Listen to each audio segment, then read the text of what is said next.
Hey guys, what's up? It's Electro Jet. How y'all doing? I will be giving you my honest review of Mortal Kombat. And this was a movie that a lot of people, myself included, was looking forward to because I have fond memories of the 1995 version of Mortal Kombat. Um, Even back then, I thought that movie was a little cheesy, but it's a niche, it's for a niche group, and I was in that group. I absolutely loved the movie. Anyway, so I was anticipating this movie, and here I'm going to give you my honest review. He's the man in the bandana, the man with the charm. He's a dude with the glasses and a lady on his arm. So, to be straightforward, let me not beat around the bush. This recent Mortal Kombat had a lot of potential. It really did. But it was lackluster on a lot of things. Now, yes, the special effects were awesome. They were. Special effects were awesome, but special effects is not going to make up for story. And the story was very lackluster, in my opinion, in this movie. And we are going to get into detail about, as far as the characters and the actors that played these characters, because I felt that there were some characters that weren't needed, and some other characters needed to be focused on more. In my opinion, the standout character, Hiroyuki Sanada, he was the high point of the movie. He was playing Scorpion, and Joe Taslim was playing, I believe it's Sub-Zero, yeah. And the fight, the opening scene in this movie had me very excited, because if the whole movie went like the first 7 minutes of this movie, then you would have had a monster blockbuster hit that would have rivaled any Marvel movie, in my opinion. The opening 7 minutes of this movie was awesome, and then it fell off from there. And I do believe it has to do with the writing. They totally gutted the lore of Mortal Kombat. And if you know anyone that has played the game, there's a lot to draw from there.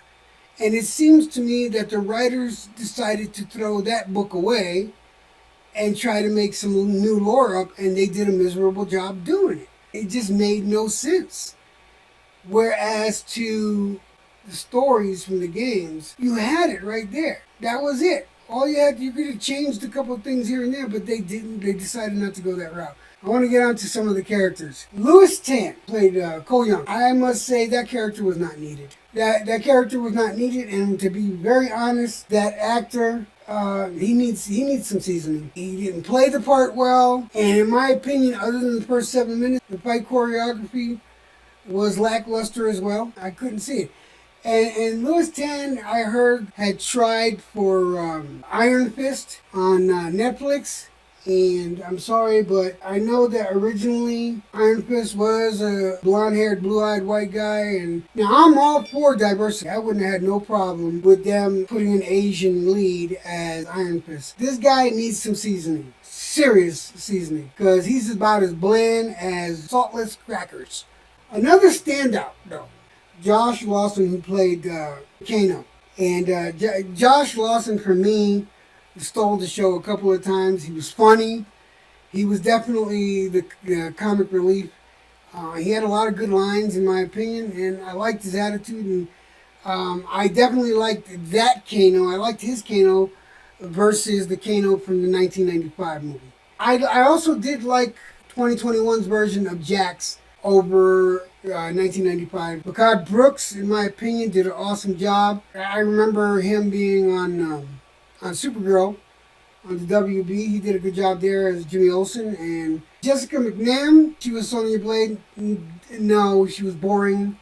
She was reaching too much, and I wasn't happy with the original Sonya Blade from 1995. I think it was Bridget Wilson. One of my favorite things about Mortal Kombat is not just the good guys and the bad guys, but how the bad guys are portrayed.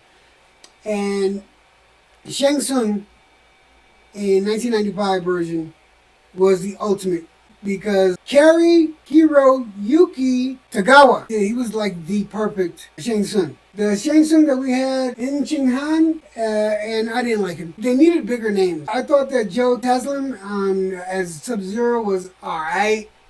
Nothing special. I think it was better than the last Sub-Zero, for sure, from 1995. Ludi Lin as Liu Kang, very lackluster too.